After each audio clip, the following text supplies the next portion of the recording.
خانقاہ ربانیہ نقشبندیہ روحانی معالج پیر مفتی احسن محمود نقشبندی صاحب۔ اچھا جی، آج انشاءاللہ تعالی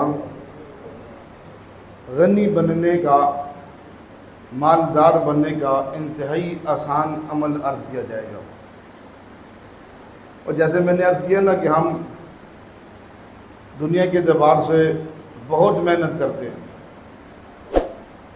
صبح ایک صاحب سے ہماری ملاقات ہوئی، وہ پیٹرول پمپ کے اوپر کام کرتے ہیں، 12 گھنٹے ڈیوٹی کرتے ہیں، لیکن اس کے باوجود وہ کہہ رہے ہیں کہ مجھے کوئی اور بھی کام ملے، کوئی 4-5 گھنٹے میں اور کام بھی کروں۔ اللہ پاک معاف فرمائے، یہ ایک حرص ہے جو کہ ہمارے اندر پوری نہیں ہوتی۔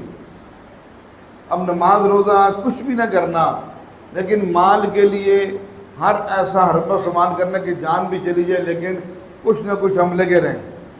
تو اب آپ توجہ سے سماعت فرمائیے اور مختصر عمل کریے۔ امیر صاحب، بہترین عمل انشاءاللہ 1 منٹ میں یاد ہو جائے گا، تو انشاءاللہ مالدار بن جائیں گے۔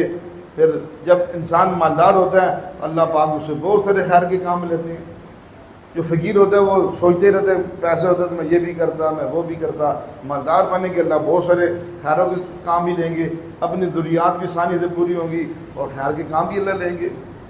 فجر کی نماز پڑھنے کے بعد طلوع آفتاب سے قبل یہ تسبیح 100 دفعہ پڑھنے جو بتانے لگا ہوں۔ وقت کیا؟ فجر کی نماز پڑھنے کے بعد، کیونکہ اب فجر میں 15 بندے ہوتے ہیں، تو اگر یہ 15 نہیں کریں گے تو مالدار بنیں گے۔ جو باقی جو ساری چھٹی پر ہوتے ہیں فجر کے وقت، ان کے اوپر اللہ ہی حافظ ہے۔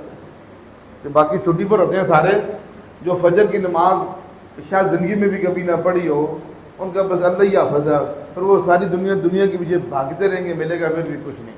اب مجمع بھرا ہوا، مسجد بھری ہے، فجر میں 10 بندے، تو اس لیے ہو سکتا ہے کسی کو ہو یار چلو میں مالدار بننے کے لیے نماز پڑھوں، پھر بھی اللہ مالدار بنا دیں گے انشاءاللہ تعالیٰ۔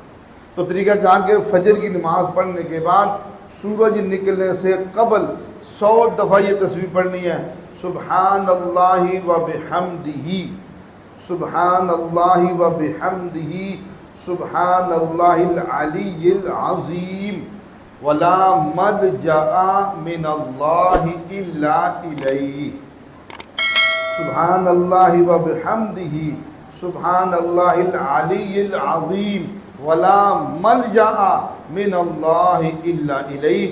جو آدمی 100 دفعہ اس تسبیح کو پڑھے گا اللہ امیر کبیر مالدار غنی بنا دیں گے۔ اللہ عمل کی توفیق نصیب فرمائے۔ ہمارے ہاں جادو، جنات، بندش اور نظر بد کا شافی علاج قرآن و سنت کی روشنی میں کیا جاتا ہے۔